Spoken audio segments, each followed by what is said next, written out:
আসসালামু আলাইকুম। Welcome back to my channel flavour Bangla. আজকে আপনাদের রান্না করে দেখাবো রেস্টুরেন্ট স্টাইলের চিকেন স্টিয়ার ফ্রাই। থাই ও চাইনিজ রেস্টুরেন্টের খুবই জনপ্রিয় রেসিপি এটি। আমি হুবহু রেস্টুরেন্টের রেসিপিতেই আজকে আপনাদের সাথে শেয়ার করছি রান্নাটি। আশা করছি আপনাদের কাছে ভালো লাগবে। অনুরোধ থাকবে ভিডিওটি শুরু থেকে শেষ পর্যন্ত দেখার জন্য এবং আমার চ্যানেলটিকে সাবস্ক্রাইব ও শেয়ার করে রাখার জন্য।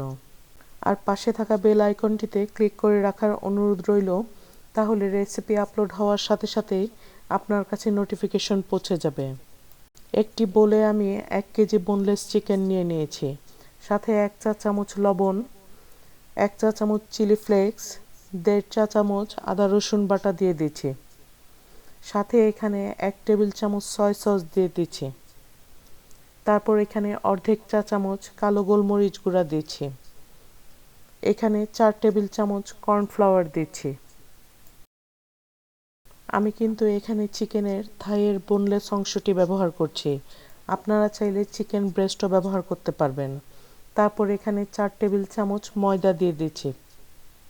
মিশ্রণটি ভালো করে মিলিয়ে নিয়ে 10 মিনিটের জন্য ম্যারিনেট করে রেখে দিচ্ছি।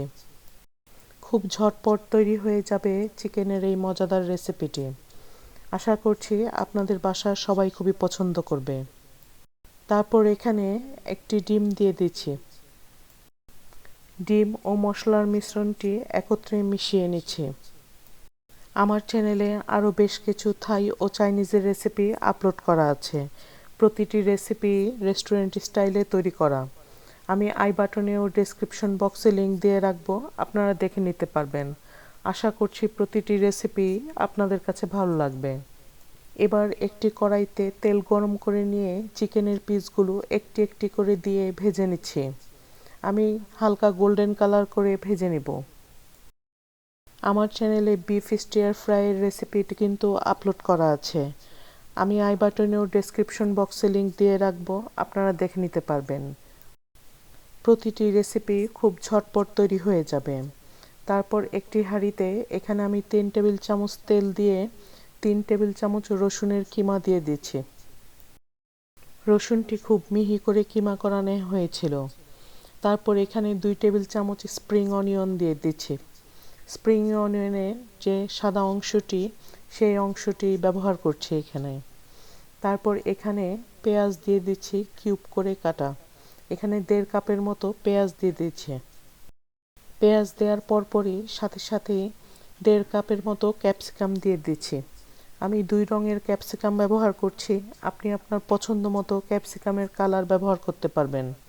তারপরে এখানে 2 টেবিল চামচ কাঁচামরিচ কেটে তারপর দিয়ে দিচ্ছি। এখানে কিন্তু পেঁয়াজ এবং ক্যাপসিকাম পুরোপুরি সিদ্ধ করা যাবে না, কিছুটা ক্রাঞ্চির মতো থাকবে, ওই রকমভাবে রান্না করতে হবে। তারপর এখানে অর্ধেক চা চামচ মরিচ গুঁড়া, অর্ধেক চা চামচ কালো গোলমরিচ গুঁড়া দিয়ে দিচ্ছি।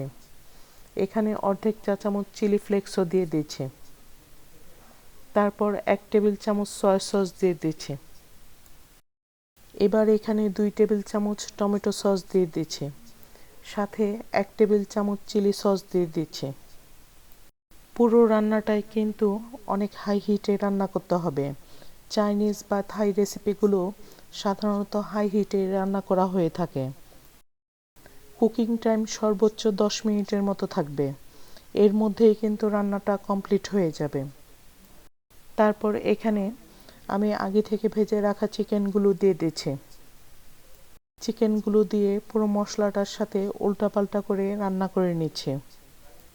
আমি আগে থেকেই 3 টেবিল চামচ কর্নফ্লাওয়ার গুলিয়ে রেখেছিলাম আধা কাপ পানিতে। সেই কর্নফ্লাওয়ার গোলানোটা দিয়ে দিচ্ছি এই চিকেনের মধ্যে। কর্নফ্লাওয়ারটা কিন্তু রুম টেম্পারেচারের পানি দিয়েই কিন্তু গুলিয়ে নিয়েছিলাম। এখানে কিন্তু কোনো অবস্থাতেই গরম পানি ইউজ করা যাবে না। এবার এখানে 1 চা চামচ চিনি দিয়ে দিচ্ছি। চিনি দিয়ে সব কিছু একত্রে ভালোভাবে মিলিয়ে নিচ্ছি। চাইনিজ বা থাই রান্নায় কিন্তু অবশ্যই একটু চিনি ব্যবহার করতে হয়, তাহলে টেস্টটি কিন্তু খুবই ভালো আসে। একেবারে শেষে স্প্রিং অনিয়ন ছড়িয়ে দিচ্ছি। কমপ্লিট হয়ে গেল আজকের চিকেন স্টিয়ার ফ্রাই রেসিপি। আশা করছি আজকের রেসিপিটি আপনাদের কাছে ভালো লেগেছে। আজকের রেসিপিটি আপনাদের কাছে কেমন লাগলো কমেন্ট বক্সে কমেন্ট করে জানানোর অনুরোধ রইল। আর অনুরোধ রইল চ্যানেলটিকে সাবস্ক্রাইব ও শেয়ার করে রাখার জন্য। রেসিপিটি ভালো লাগলে একটি লাইক দিয়ে রাখার অনুরোধ রইল। আজকের মতো এখানেই শেষ করছি। সবাই ভালো থাকবেন, সুস্থ থাকবেন। আল্লাহ হাফেজ।